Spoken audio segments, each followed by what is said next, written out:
Hi, everyone. This is Eden back again with another Mantic Monday episode. Hope you guys had a great weekend. Today, I'm doing episode 47, where we're taking a look at the astrology coming up in the next week ahead.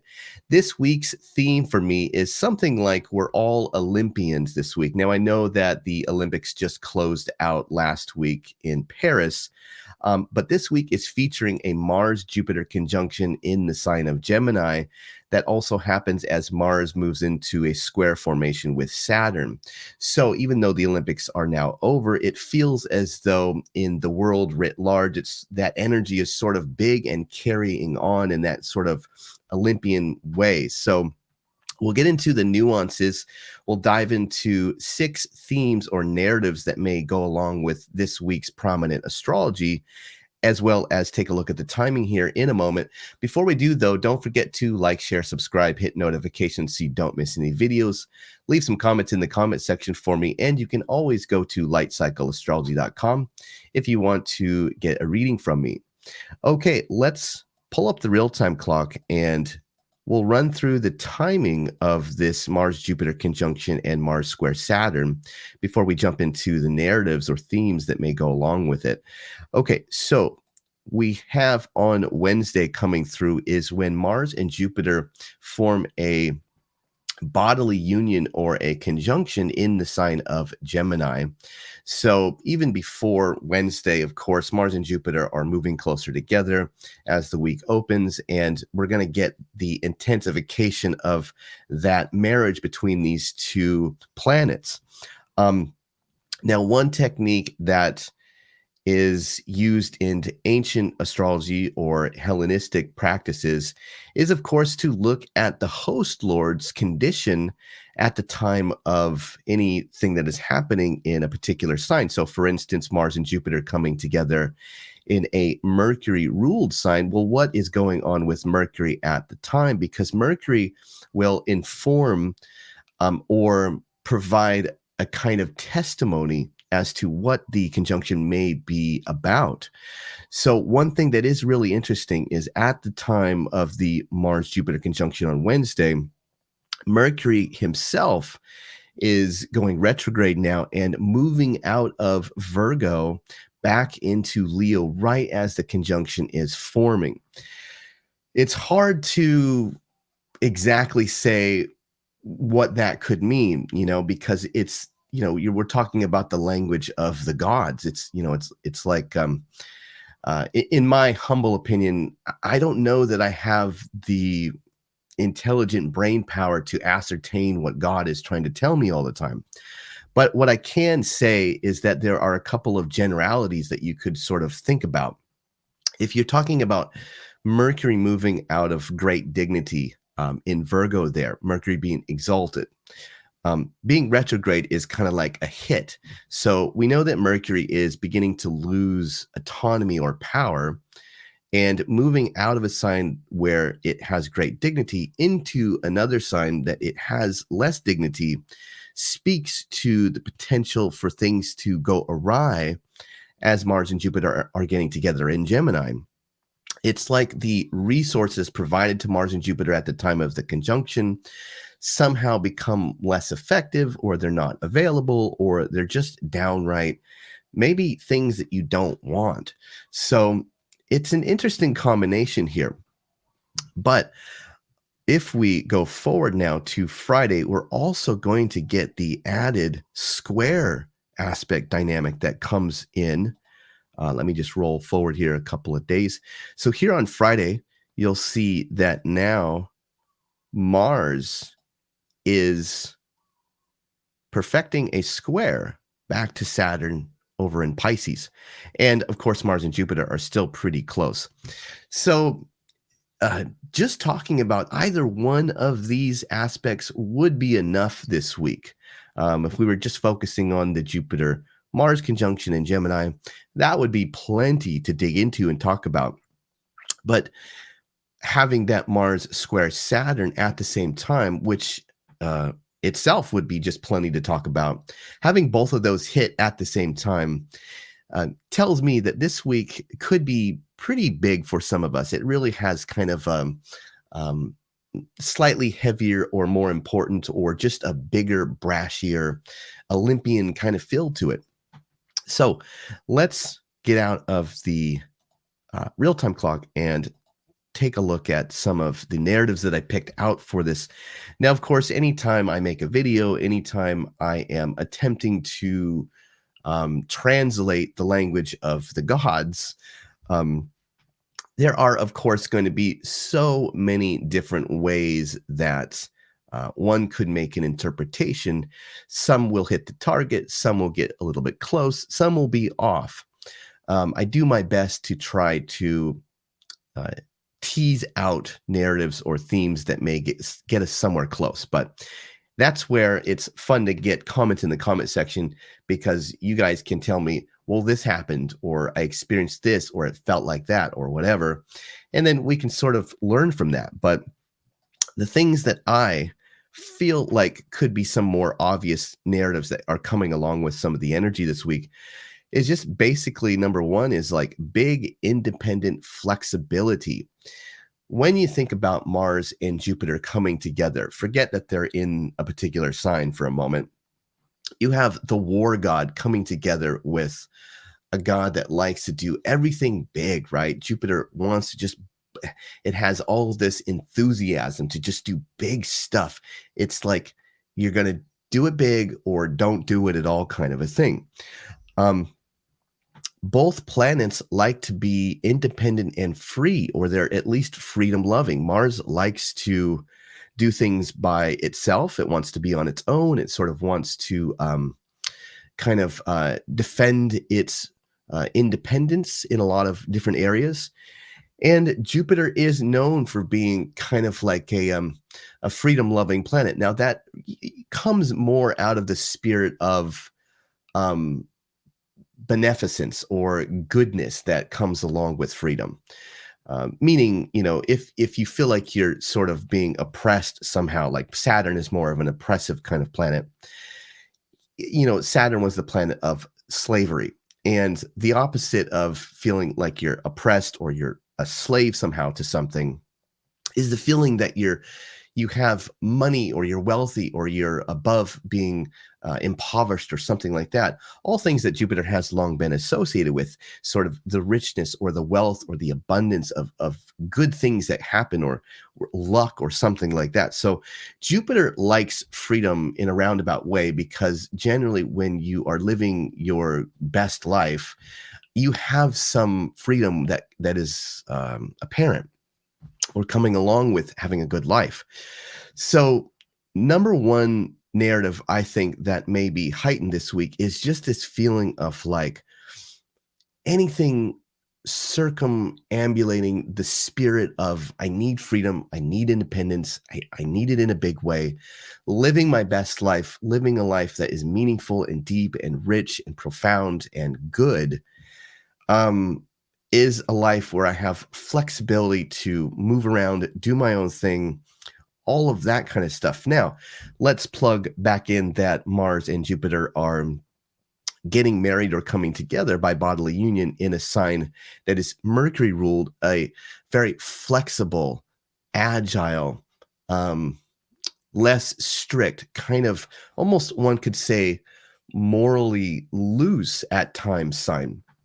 And no disrespect to anybody that has strong Gemini placements in their birth chart, but let's face it, Gemini is a sign that can break rules if it seems as though the rules maybe shouldn't strictly apply, or if they're just dumb.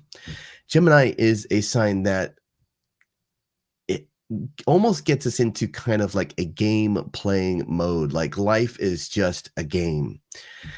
And at times, if you see a way to win the game, that can require maybe being more flexible about how to play the game or the rules of the game, something along those lines. There can be a lot of flexibility or dynamic game playing. So you get this really flexible, fluid, big risk-taking type of energy with a Mars-Jupiter conjunction in Gemini that wants to be flexible, wants to be fluid, and may have a certain ability to sort of rationalize or moralize less morality. It's almost like a contradiction, if you will. And I mean, let's just think about this for a second. Jupiter, one of Jupiter's homes is Sagittarius, right? Which stands in opposition to the sign of Gemini. So we are talking about a Jupiter in a sign technically called a sign of detriment or contrariety, where Jupiter feels really in an environment a very, very opposite to its own nature. And that can sometimes make a planet act like a rebel. So, as example, okay, I'll give you an example of this. I've been, just for lack of, I don't know, lack of more interesting stuff to quickly find on Netflix. At the end of the day, Kate and I have been watching this, and I almost feel embarrassed to admit this on camera, but we've been watching Too Hot to Handle. And I mean, I'm a Scorpio. I've got Venus in Scorpio. I've got 5 planets in Scorpio in my first house. I have always been really fascinated by human nature, and especially as it pertains to human sexuality. So all of these really terrible, terrible junk food kind of drama TV shows, I can get wrapped up in them. So, and I really don't remember Too Hot to Handle, because I think when it first came out, it was a long time ago, and I don't remember it. So I'm looking for stuff. I can't find anything good. So I just start watching this, and it starts pulling me in. But there's a character, I forget his actual name, but he, in the first season, he shows up. He's got long hair, and they start calling him, his nickname becomes Jesus. And it's sort of like this motif for him. But one of the things that you notice if you've ever watched this series is that all of everybody in this show is kind of like this sex crazed hedon, right? Nobody is worried about morality. Nobody is worried about living life in a moral or upright manner, right? It's all about, I'm young, I'm extremely good looking, and I'm just here to have fun. I'm here to sort of walk through life as lightly and on the surface as humanly possible to give myself the most pleasure.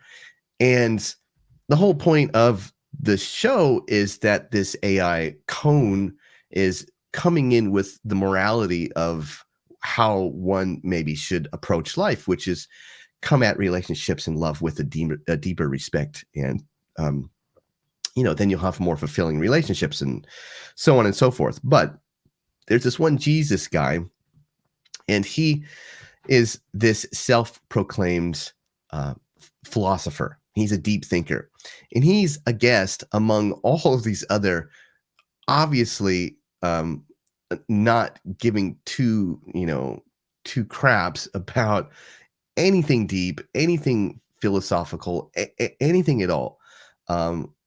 This guy does not fit in, and it's embarrassingly obvious as he tries to hit on a few women in this philosophical mode that he is like a fish out of water in this context. That's an incredibly good example for Jupiter in Gemini. The philosopher at a sex-crazed, hedonistic reality 20-something TV show party, it doesn't work. It's embarrassing.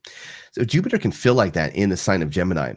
And when you have Mars and Jupiter coming together in the sign of Gemini, that's like if Jesus were to all of a sudden blow up with anger and feel really not good that he's in a place that he knows is embarrassing to him.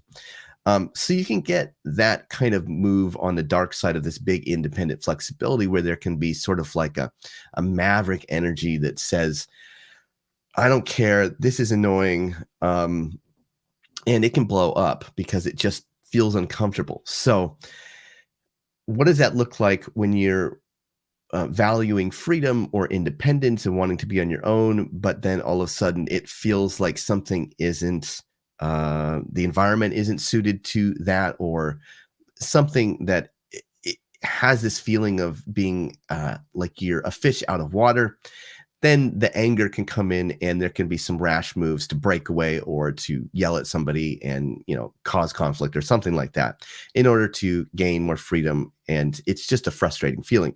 Now, of course, we also have Mars squaring Saturn, which we'll get to here in a second. But um, you sort of can tease out a little bit of the quality of this, both in the good ways of just wanting freedom and independence and flexibility, but also being frustrated. Maybe there's some conflict coming in because it feels disjointed, out of place, or somehow frustrating, to want those things, and maybe it's not quite right or something like that. So that's number one. Now, number two is going to be emerging zeal that drives a new mission forward. Remember that Mars and Jupiter coming together in a conjunction is also akin to like a new moon for Mars and Jupiter coming together. So it's like there may be the inception or the birth of something that is Mars and Jupiter like in your life somehow. So look for something that is Marsian Jupiter like that may now be just emerging or beginning to appear or present itself. And that can look like all of a sudden having a passion or desire that shows up that's sort of new for you, that has this kind of zealotous or zeal, some kind of belief or trust or faith or hope or enthusiasm, but a kind of impassioned zeal that has this very mission driven feel to it. Like that's it. I'm going to begin to work out. I'm going to lose weight. I'm going to hit the gym. I'm not just going to jump into this lightly. I'm going to go full on CrossFit, like, like CrossFit's kind of a good example for this. It's like, you know, people that go to CrossFit, like the meme is that it's almost cultish, right? Because of the zealousness that comes with that approach. And I think that's all it is, right? I don't think we need to judge it. It's not, for me, it's not a judgmental thing. It's like, hey, if that's what lights your fire, what's wrong with that, But in the society, CrossFit has sort of taken some,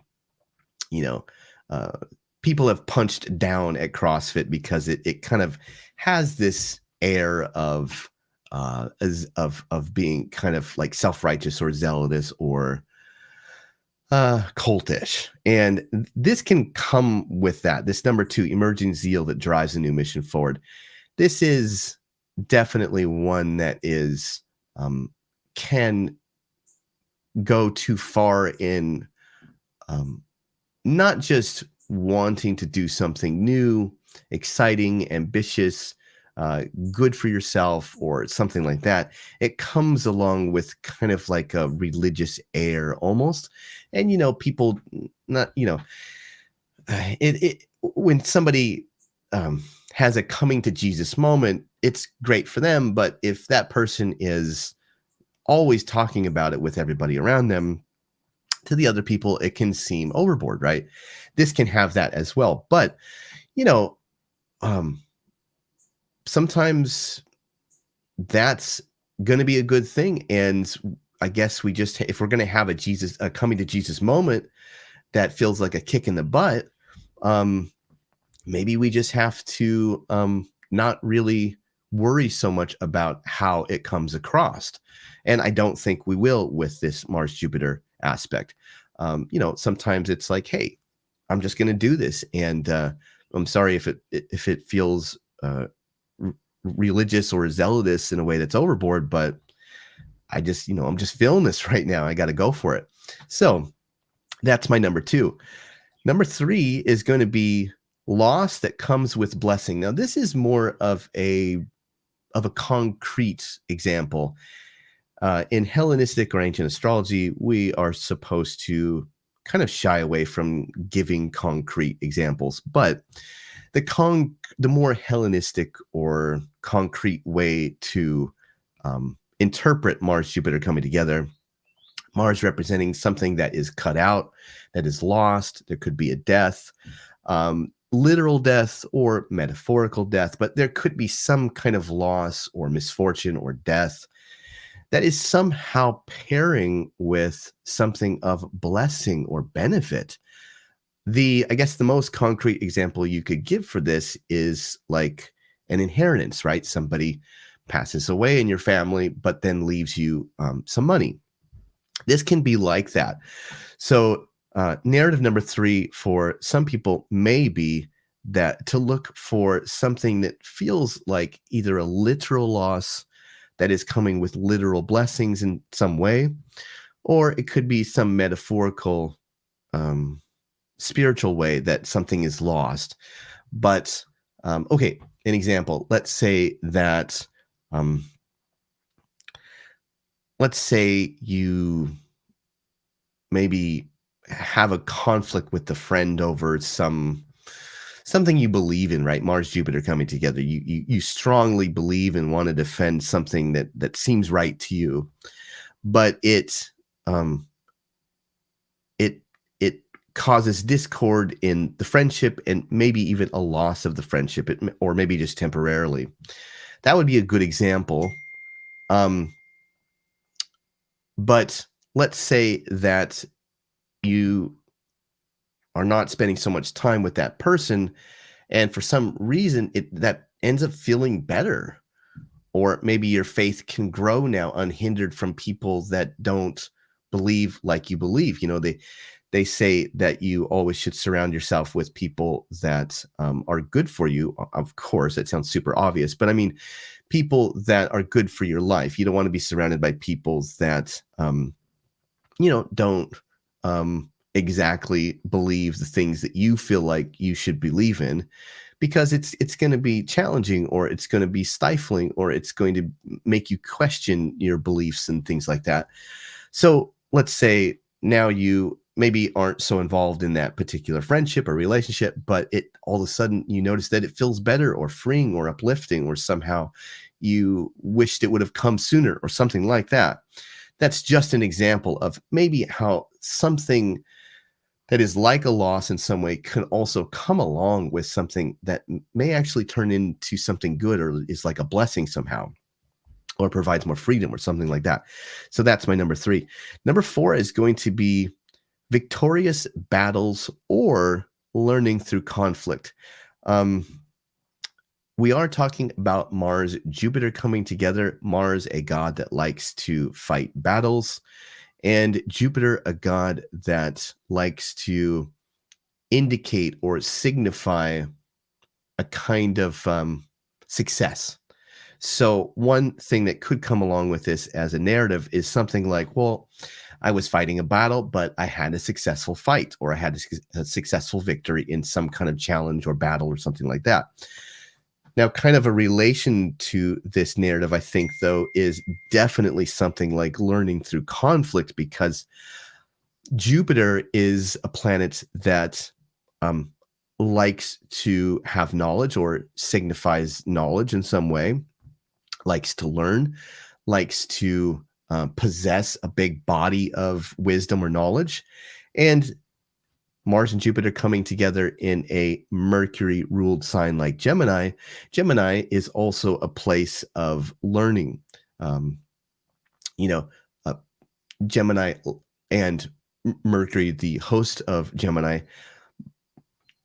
both like to have information, learn, study, uh, grow in knowledge. So when you add Mars in Gemini coming together with Jupiter, one narrative that could come along with this is something like, well, um, how am I learning right now, or how am I acquiring more knowledge or information right now?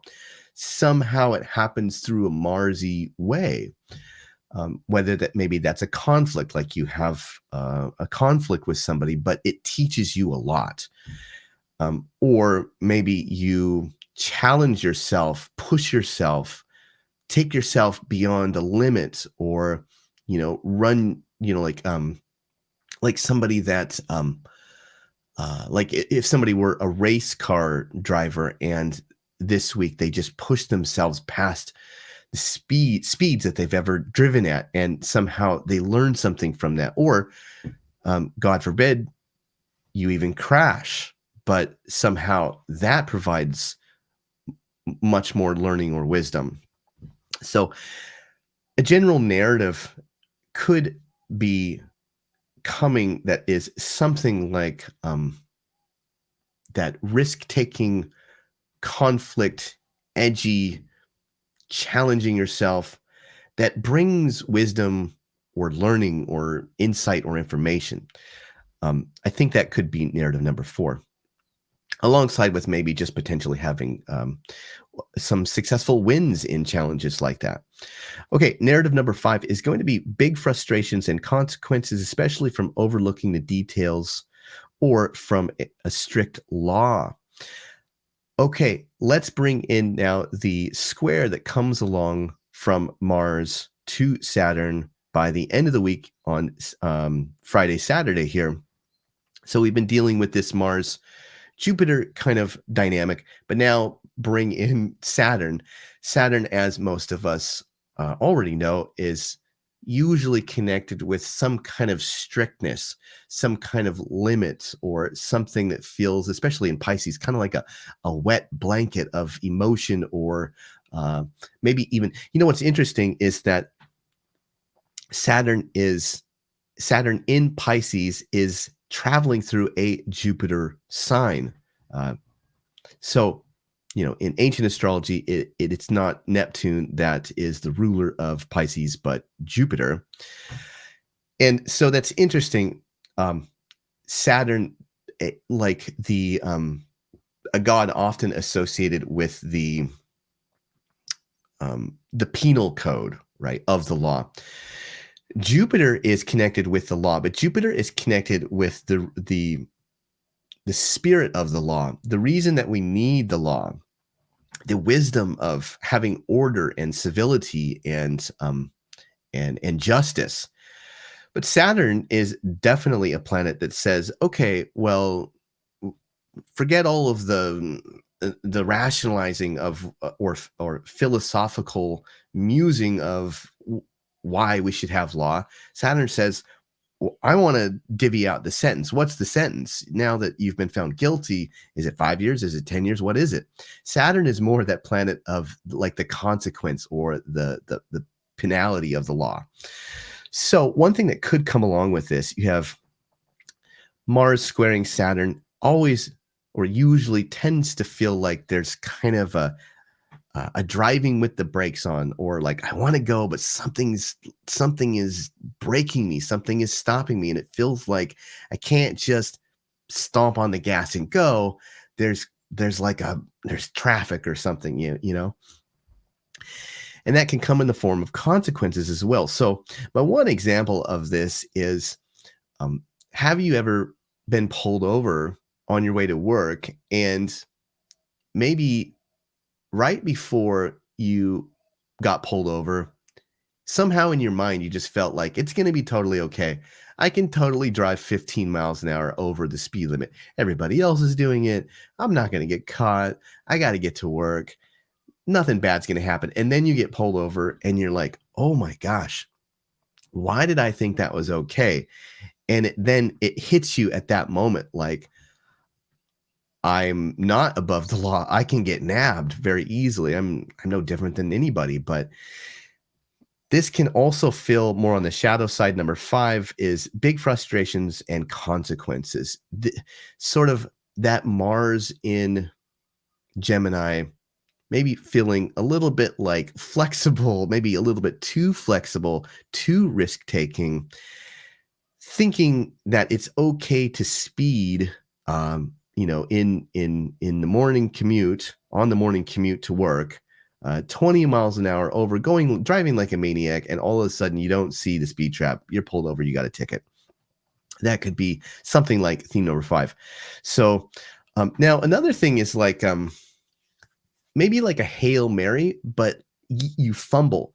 We also have to remember that Mercury in retrograde, moving out of exaltation back into Leo under the beams of the sun. If you follow Hellenistic astrology and know your dignities, that's gonna make sense to you that Mercury is increasingly sort of getting more and more banged up.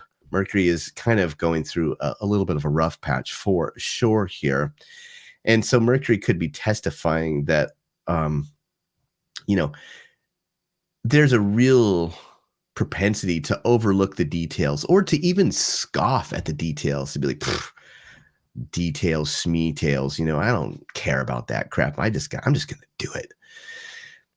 The arrogance or scoffing at the letter of the law, the consequences, the details, and maybe even the technical skill. Like if you think about an athlete that is going to throw up a Hail Mary at the end of the game, right as the clock is about to run out, but they just don't execute it with the right skill.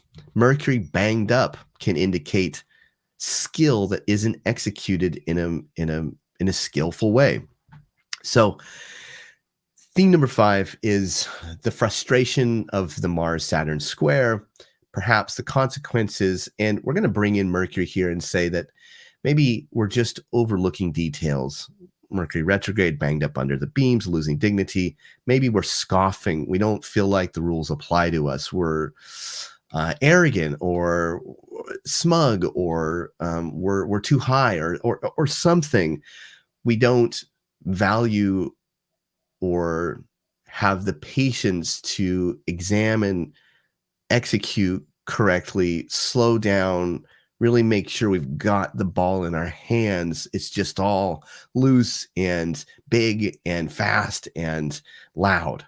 And then before we know it, we've overlooked something, and there's a consequence, or there's a mistake of technical skill, execution, or something like that. So number 5 is going to be that we're going to also, I believe, encounter some pretty obvious frustrations, and there's a good chance to overlook details or not execute things properly. And there may be that Saturn indicator that says that that could come along with some consequences of some kind. So not the funnest of narratives to talk about, but I think that could be part of it. But we will end on more of a positive one. We're all Olympians this week, which was my motif, my narrative motif for the week, pulling all of this stuff together, digging deep, pushing forward or towards the finish line, against or struggling in the current. I got this. I was inspired by this because the Olympics just finished up, and I was excited to watch the triathlon. And I didn't catch the men's because at the time on Peacock it wasn't available because the Seine River was polluted or something. So the men couldn't do theirs at the time that I was watching, but the women had competed in the triathlon by that point, and I watched the replay of it on Peacock, and I just was taken aback by the incredibly strong current. Not only that, but like if you watched this competition, it was just incredible because the Olympians were swimming up the current, running, I don't know, a little bit, and then jumping back in to go back down the river, turning around, swimming back up the current. I don't know if it was 2 times or 3 times that they did this, but you could see the current. It was so strong. And then I'm thinking to myself, oh my gosh, if I was just swimming just one time up against that current, I don't even think I could do it. That would be it. these women are going to do this once, twice, I don't know if it was 3 times, and then they're getting on a bike, and then they're running. I was just like, my mind was blown by this. But I feel like that's a really good example for the kind of frustration, obstacle, challenge, narrative that is coming with the Mars square Saturn this week, and sort of digging deep, you know, just digging as deeply as you can. You've got things that are working against you. You got this current, and you're just powering through it, but you're slowly making progress. There's Jupiter there providing some indicator that maybe there's a success.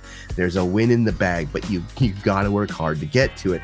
You've got to dig deep. There's going to be obstacles. It's going to be challenging, but it may be that you reach the finish line and then it's like glorious, you know?